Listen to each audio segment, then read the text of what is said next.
Welcome back to Englebrook Independent News. I'm Ryan, and tonight is another international rundown. We're going to start looking over at France, where the uh, Prime Minister, there we go, Bayrou, has lost a no confidence vote in Parliament and is now resigning.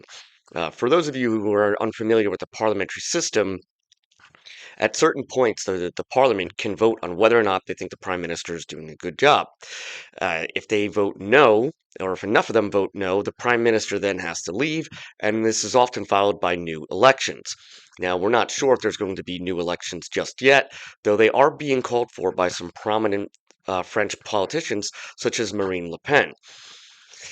One of the reasons why Marine Le Pen is eager to have new elections is because in the last set of elections, her party did pretty well. They've been called, far right, all kinds of names, but they've been gaining popularity in France, and so I think she's probably right that they do have some seats to pick up if there were new elections. In any case, this is a problem for the French president Macron. This is the fifth, since 2020, there have been no less than five prime ministers.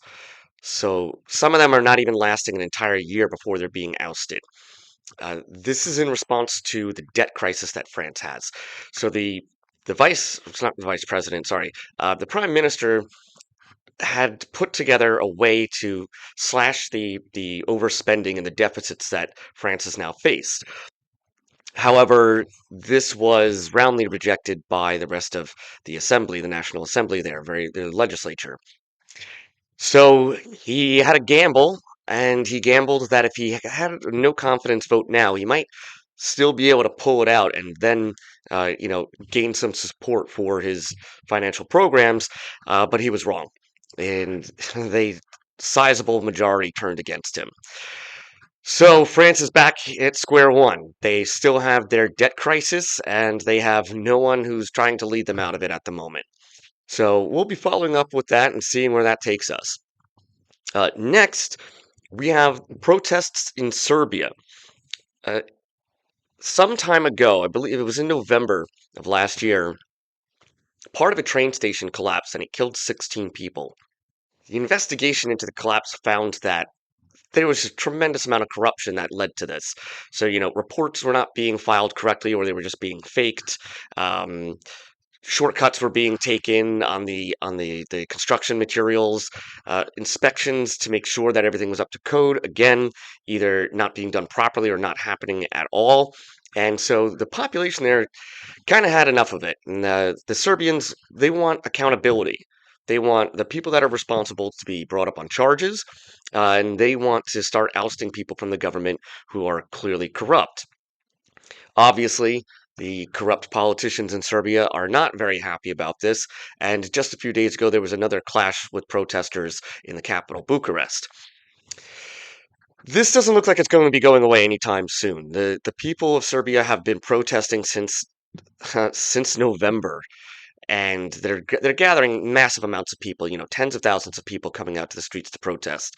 So it looks like it's just a matter of time before the government finally has to give in to their demands and hold people accountable and remove people who are corrupt. If anything changes, or there's any new developments, we will let you know. This is something that I'm quite interested in to see how this actually plays out in the end. Um, Next, we have Nepal, where, again, more protests against the government, especially against anti-corruption, or I should say anti-corruption protests. What happened, though, was a little interesting, like I don't even know what you would call that, a textbook case or whatnot. But in any case, um, the movement was being led by students. And because they were mostly using Facebook and other social media platforms, the government decided to ban these platforms. Now, their reason for this was saying that these companies hadn't properly registered in order to be used in the country. But it's pretty obvious that this was just a move to suppress dissent. So, this galvanized all of the people who were clamoring for reform and for an end to corruption, mostly young people, again, a lot of students. And they were protesting in Kathmandu, where security forces opened fire on them, killing at least 19 of them and injuring dozens more. Needless to say, this does not look good for the government, and I don't think that this is going to be the end of protests. I think this is probably just going to be the start of them, or it's going to give new momentum to the movement. And protests continue in Indonesia. Again, these are anti-government protests, some of which is against police violence, where there was a civilian killed being run over by a police vehicle during a protest. A lot of it has to do with the economic conditions as well. So, I mean, we're seeing this in a lot of places now. People getting very upset with the way the governments have been handling the finances, and it's coming to a head. Um, England has been having lots of protests recently. Now, this is mostly over the migration crisis, where they have illegal immigrants coming across the English Channel from France, and there's not really anything being done to stop them. Now, one of the problems is that England is not a very large country, so when you have a huge influx of people, 1 million people or more, and you have a state that really does take care of its population in terms of things like, you know, healthcare and things like that, it then puts a large burden and strain on the entire system. So a lot of the English have now been protesting, saying they want them sent back, or just send them back to France and let France deal with them. Why is France letting them come over here in the first place? There's also a big controversy with keeping the migrants in these hotels. The government has been paying for the migrants or illegal immigrants, whatever you want to call them, to stay in these hotels, and there doesn't really seem to be much of a plan as to figure out what to do with them, whether they could be integrated into British society or whether they're going to be sent back to where they came from, or at least back to mainland Europe. So lots of protests there. Banksy has a new artwork out showing a judge beating a protester with the gavel. It is definitely heating up in England, and we can expect to see more and hear more from them.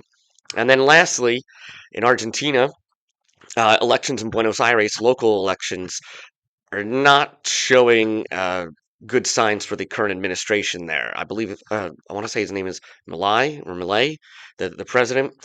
He positioned himself as anti-Peronist. Peronists were the previous faction of Argentina that had been in power for quite some time. And these elections show that the Peronists have not gone away, despite the fact that they have not been doing well with the Argentinian economy, and the Argentinian peso took a hit as well as some of its financial markets. Again, these are all developing stories, and we will keep following up on them. We'll let any progress that's been made in terms of these anti-corruption pushes, and to see, what's happening with any ousters of government officials that are found or known to be corrupt. Well, that's all for the rundown tonight. Thanks for stopping by, and as always, don't forget to subscribe.